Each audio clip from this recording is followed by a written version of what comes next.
Okay, hi class. Today we're going to keep going with stoichiometry, and this section is really about just strengthening our skills with calculating masses of reactants and products. But the one thing we need to also be aware of is that we're not always going to be told which reactant is limiting. So there's sort of two types of problems that involve limiting an excess reagent. So you need to know what those two terms mean. Assuming that's the case, can review from the textbook if you're still a little bit unsure. But again, the amount of excess reagent needed is sort of the type A problem when you're told what the limiting reagent is. The second type of problem is a little bit more involved, and that's where you're just told the amounts of each reactant and you have to determine which one is entirely consumed, which is the excess reagent, and which one will be limiting or controlling the amount of product formed. That would be the limiting reagent. Let's look at a video here just to help us understand this type A scenario. As methanol burns, it reacts with oxygen in the atmosphere to form carbon dioxide and water. Notice that the reaction occurs only where the methanol and oxygen can contact each other, and that the reaction is rather mild. If we allow oxygen greater access to the methanol, the reaction becomes more vigorous. In this case, the limiting reactant is the methanol.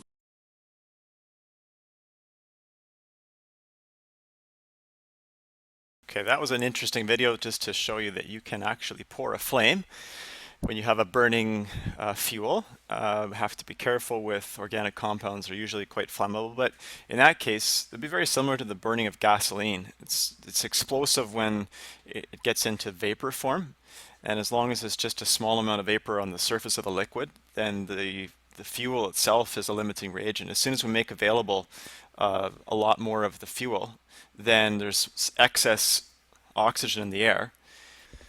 All right. Okay, let's look at this type A problem. This is the simplest type of limiting reagent question.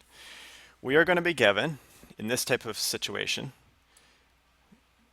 a balanced reaction equation, or at least the equation is provided based on the type of reaction. We can balance it ourselves. That's step one.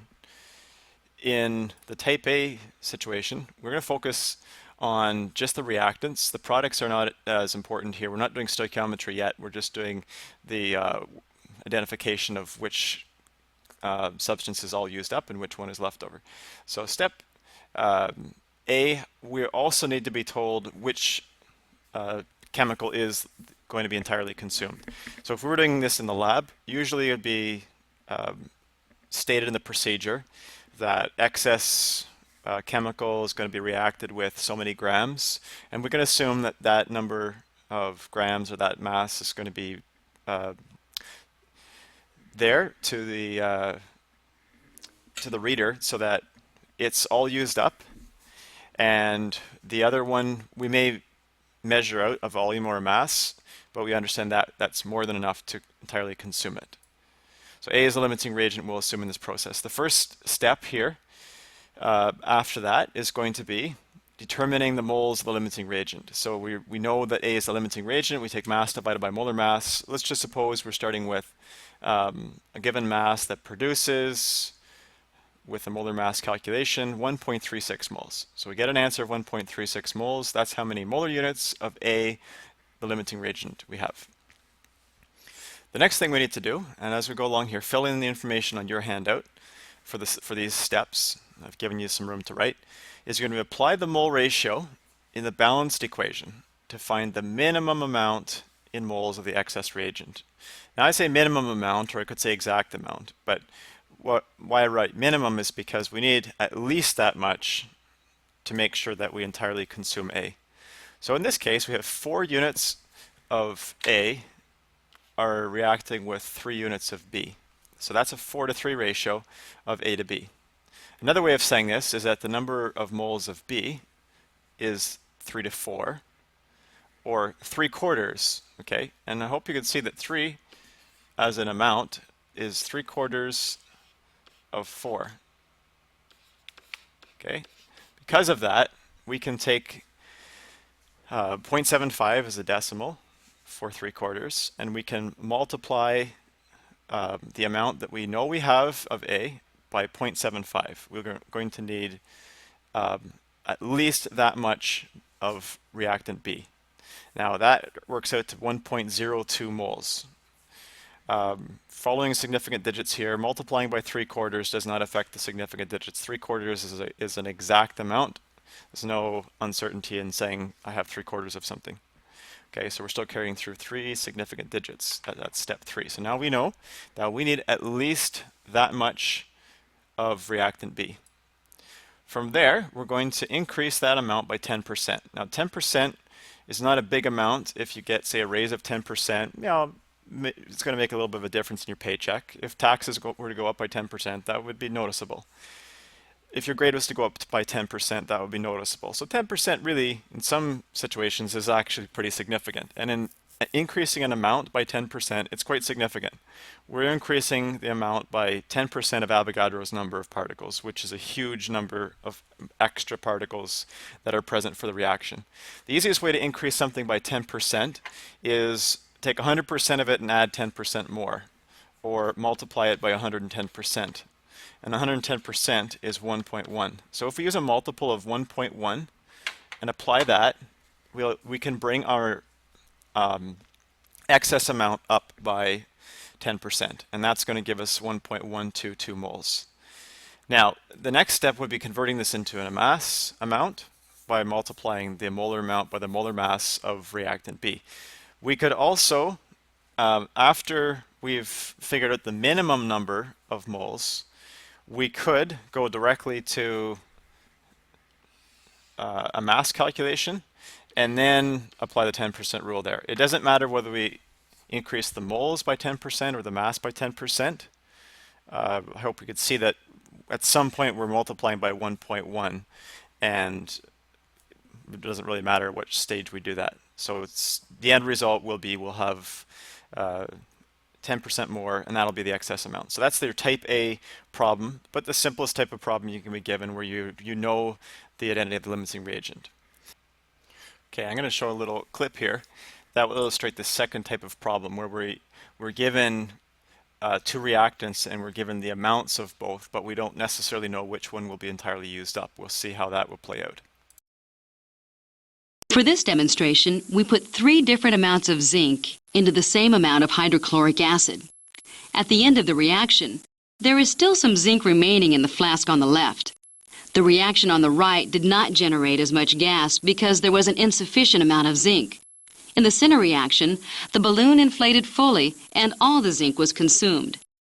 Okay, if we were to look at this situation here and try to see how it's a type B problem, we would say, well, we know the amount of hydrochloric acid we're given. We know the amount of magnesium we're given. We saw the amounts and they were massed out, presumably, or could have been. We wouldn't necessarily have known in advance which combination of hydrochloric acid and zinc would have produced the maximum amount of gas. It looks as though in the leftmost flask there could have been a bigger reaction if we had more hydrochloric acid present. The water that was left wasn't reacting anymore. In the middle reaction, it looks like in that case we possibly could have had more gas if more zinc was present. And similarly, in the case of the rightmost balloon, we got as much gas as we could have for the amount of zinc. So there, the limiting reagent appeared to be the zinc in 2 cases and the hydrochloric acid in 1. And without having the actual masses, we wouldn't necessarily be able to predict that. But with stoichiometry, we can. We can actually do some comparisons. So let's have a look at how that would work. Okay, I'm going to go through 2 situations. Actually, one situation with 2 different ways, 2 perspectives of looking at it. We have combustion of methane. Okay, methane reacts with oxygen. We balance the reaction equation. We know that 1 part of methane would require 2 parts of oxygen. From there, we could also construct other possible ratios. We could say that 2 parts would require 4 parts, 3 parts would require 6 parts, and whatever, we could say X parts would require double X parts. So the ratio there is 2 to 1 for the amount of oxygen required to the amount of methane given. Let's look at possible combination here. Let's say we have 2.5 moles of methane and 6 moles of oxygen. Now, somewhere in between 2 and 3 is 2.5.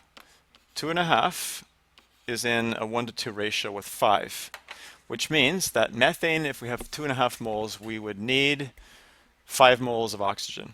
We have more than 5 moles of oxygen, so automatically we have identified that we have more than enough oxygen. Okay, we need 5 moles. Got it. Have more than enough. That tells us from there that oxygen is in excess, methane is limiting. That is sufficient to be able to demonstrate that you can now work with this as your limiting reagent, and you can do your stoichiometry, mass to moles to moles to mass. Okay, you can apply your 3 steps, moles from mass and molar mass. You can apply a mole ratio. You can apply in step 3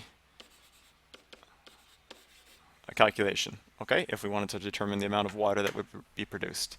Okay, so you maybe relate to that approach where we are looking at how much we would need and how much we have, and we have more than enough. We can take the exact same situation and look at it differently. We can say we have 2.5, we have 6. Let's go the other way. If we have 6 is in ratio with 3, in 2 to 1, okay, as 2 was to 4 and 1 was to 2. So if we have 6, we would need 3, and we don't have that. So we've identified that methane is limiting in that case because we have less than what we need. Okay, so it's just really a matter of comparing your actual amounts to your required amounts by the mole ratio and coming up with a conclusion about which substance is the limiting reagent. As soon as we've identified that, that's what we can work with in our stoichiometry calculations. Okay, so you just have to find a perspective which helps you. You can work with the larger amount and work down to a smaller amount that would be needed, or you can work from the smaller amount and work up to the larger amount that's needed. Either way is valid, and you'll find one that works for you. And you may find that it's easier to explain it in words than it would be to put it into symbols. Some students would be able to work with mole ratios and say that, you know, the number of moles of methane is, you could say, less than half the number of moles of oxygen, which is true. We would need half, and we've got less than half, so therefore methane is limiting. Okay, and some students would just prefer to state that more in how it was presented here. Have a need and just write a sentence. Okay, I'm fine with either one. Okay, let's look at this one more way. So you have step 1, balance reaction equation. Let's suppose here we're given 0.18 moles and our mole ratio is 1 to 3. Okay, so we've got a mole ratio of 1 mole of reactant A to 3 moles of reactant B. Step 1 is done. Step 2, we're going to convert a mass to moles. We have to do that because our mole ratio works in moles, not in grams. So we have converted into moles and we get a number of 0.18. Okay, so we have to calculate the moles of both reactants. Okay, here we're not provided those amounts, so we have to calculate them both. Now, different molar masses, that's fine. We get 0.59, suppose. So moles of B is 0.59. Now, if we were to compare moles of A to moles of B, this is the required ratio we're talking about here. Okay, needed or required. It's going to be 1 to 3 of moles of A to moles of B. Or going the other way, we'd say moles of B needs to be 3 times the amount. Okay, do we have that? Well, the amount of B needed is 3 times 0.18, which is 0.54. Well, we could see that if we compare the amounts that we have available and the amounts that we needed, we can identify the limiting reagent here. More than 0.54 moles of B is available, so A is limiting and B is in excess. After we've done that, problem is much like the type A problem. We can now work with the limiting reagent, and we can move over to the product side in our balanced reaction equation. Okay, another way we could look at that is, and maybe you would relate to this more, you could say in step 4, we could say that the amount of A required would be 1/3 of the amount of B, which is 0.59, and 1/3 of 0.59 is 0.20 approximately. Okay, and we only have 0.18, so that also identifies that A is limiting because we don't have as much as what would be needed to react entirely with the amount of B present. So that also tells us that A is limiting. Okay, that's the summary of the lesson. At this point, I'm just going to go into the next part of the video. So you can sign off at this point, and I would encourage you to take some time with looking at the practice questions in the textbook. Make sure you have your summary page here completed from viewing the video. The PDFs on the web page have all of the information if you didn't get it recorded as you were listening. Going back now, I would suggest that you try some of the independent work questions on page 237.